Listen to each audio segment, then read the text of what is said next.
Perkenalkan, nama saya Raffi Wali Maher. Kali ini saya akan memaparkan tentang pengenalan AI atau Artificial Intelligence atau aplikasi digital yang membantu produktivitas atau pekerjaan. Teknologi kecerdasan buatan AI terus berkembang pesat dan menjadi bagian tak terpisahkan dari kehidupan kita sehari-hari. Di Indonesia, AI semakin relevan karena kemampuannya membantu menyelesaikan berbagai tantangan, seperti meningkatkan produktivitas, penyederhanaan tugas, dan menciptakan peluang inovasi.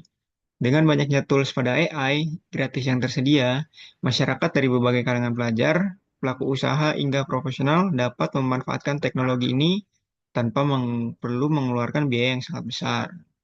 Beragam tools AI gratis hadir dengan fitur-fitur canggih yang dapat diakses dengan mudah, mulai dari mendesain konten, menganalisis data, hingga membuat teks otomatis.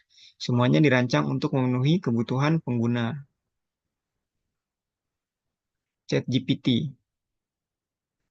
Nah, itu juga ada example, capabilities, dan limitation. ChatGPT adalah program chatbot AI berbasis language model terlatih yang punya kemampuan untuk menanggapi berbagai pertanyaan atau perintah pengguna secara natural dan relevan. Program ini dibuat oleh OpenAI.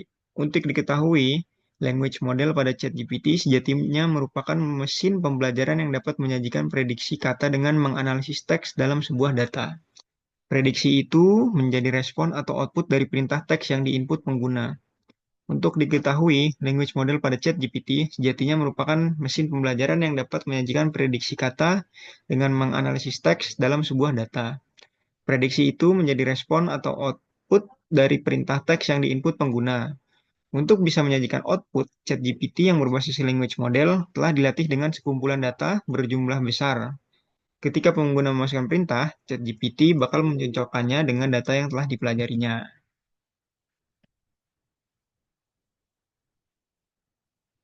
Misalnya, jika pengguna memasukkan teks "saya ingin makan", lalu language model bisa melengkapi berdasar perintah "jadi saya ingin makan".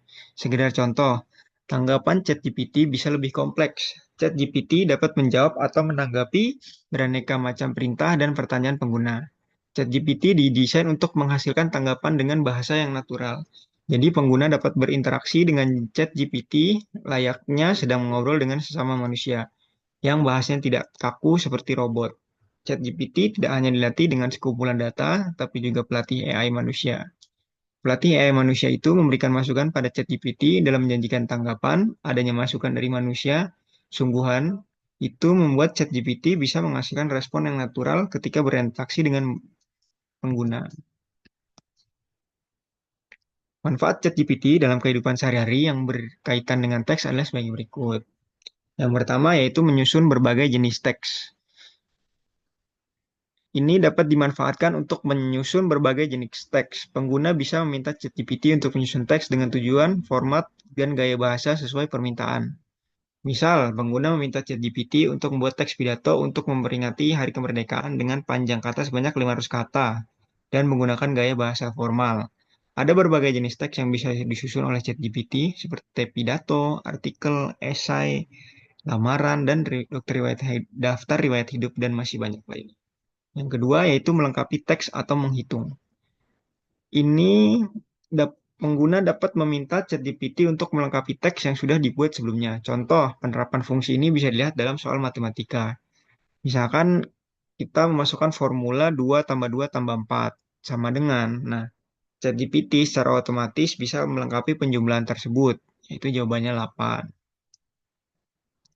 Yang ketiga itu merangkum teks. Pengguna dapat memasukkan teks tertentu, paragraf, dan meminta ChatGPT untuk membuat rangkumannya. Fungsi ini dimanfaatkan ketika pengguna ingin mempelajari isi bagian buku atau artikel dengan lebih ringkas. Yang keempat ada parafrase teks. Itu selain merangkum, ChatGPT eh, bisa melakukan parafrase teks, yaitu membuat tulisan dengan gaya berbeda, tapi memiliki substansi yang sama seperti teks yang dimasukkan. Yang kelima yaitu mengoreksi tata bahasa dalam teks. Ini dapat membantu koreksi tata bahasa dalam teks, misalnya pengguna tengah menulis teks dalam bahasa Inggris. Nah, tes bahasa Inggris itu dapat dikoreksi tata bahasanya atau grammarnya oleh ChatGPT tersebut. Yang keenam yaitu memberikan ide dan saran.